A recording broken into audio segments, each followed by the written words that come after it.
देखिएगा, अब हम लोग समझेंगे इनपुट क्या होता है। कंप्यूटर बताया गया है कि कंप्यूटर एक इलेक्ट्रॉनिक डिवाइस है जो हमारे द्वारा दिए गए निर्देशों पर क्या करती है, कार्य करती है।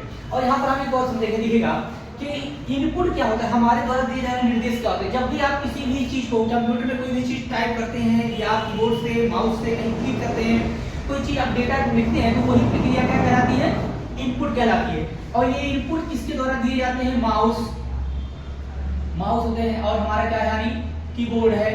कीबोर्ड में यहाँ पर होता है यानी आपका स्कैनर, टीटीसी मतलब कि त्याग। अगर मान लीजिए इनका माउस, देखिए माउस का उपयोग क्या होता है, निर्देश। जैसे आप लोग फोन चलाते होंगे तो देखिए क्या करते हैं, चलाते हैं ना, मतलब नंबर डायल करना, तो ये सारी प्रक्रियाएं क्या होती है, इनपुट। अगर आप ऐसे ही नहीं समझ पाए समझिएगा, कभी हम लोग एटीएम में जाते हैं, एटीएम में जाएंगे तो पैसा निकालते हैं तो हमको कार्ड लगाते हैं, कार्ड वहां पे लिखता है प्लीज इंसर्ट योर कार्ड, मतलब क्या कहता है कि कृपया अपने कार्ड को अंदर लगाइए, मतलब डालिए। तो हम जब कार्ड लगाते हैं तो वो प्रक्रिया क्या होती है, इनपुट। किसी चीज को कंप्यूटर में टाइप करना, क्लिक करना, निर्देश देना, ये क्या कहलाता है, इनपुट कहलाता है। अब मेन चीज और देखिएगा कि जब भी कोई चीज आप इनपुट करते हैं तो वो चीज क्या होता है, उसके बाद प्रोसेस क्या होता है कि जब भी कोई चीज कंप्यूटर में डाटा इंटर करते हैं तो प्रक्रिया होने लगती है, यानी वो प्रोसेसिंग होने लगती है, उस प्रक्रिया को बोलते हैं प्रोसेसर। क्या देखिएगा, इनपुट आपके द्वारा दिए जा रहे निर्देशों पर क्या होता है, कार्य होता है, तो प्रक्रिया हो जाएगी प्रोसेस। अब आपको समझ में नहीं आ रहा है कि प्रोसेस होता क्या है, तो समझेंगे।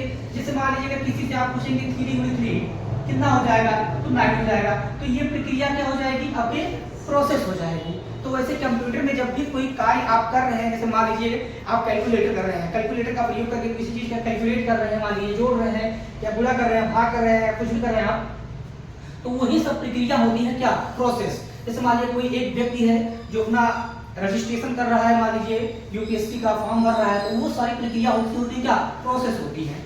और जब वो चीज प्रोसेस यानी जब वो भर के तैयार कर देता है तो प्रक्रिया हो जाती है आउटपुट हो जाती है, तो उसे हम बोलते हैं आउटपुट। जैसे समझिएगा, अगर हम लोग कभी भी सीडी देखे हैं, लोग सीडी हम लोग देखते हैं, मतलब चलाते हैं मूवीज, आपने देखा होगा, तो उसमें जो सीडी आप डालते हैं, सीडी मतलब सीडी रोम में, तो प्रक्रिया क्या होती है, आप जो सीडी में वो चीज इनपुट कर देते हैं तो आपका आउटपुट मॉनिटर में दिखने लगता है, मॉनिटर में, तो वही चीजें होती हैं। तो देखिएगा आउटपुट कैसे प्राप्त होता है, जैसे मान लीजिए नोटपैड एक प्रोग्राम है, और नोटपैड आप प्रोग्राम जानते होंगे, नोटपैड जानते हैं, एमएस वर्ड होता है, एक्सेल होता है, इन सब में क्या होता है, जब आप नोटपैड में जब टाइपिंग करते हैं तो वही प्रक्रिया जब आप लिखकर जब तैयार कर देते हैं, आपका पूरा मैटर तैयार हो जाता है, तो वो होता है आउटपुट। यानी कंप्यूटर द्वारा प्राप्त रिजल्ट को हम बोलते हैं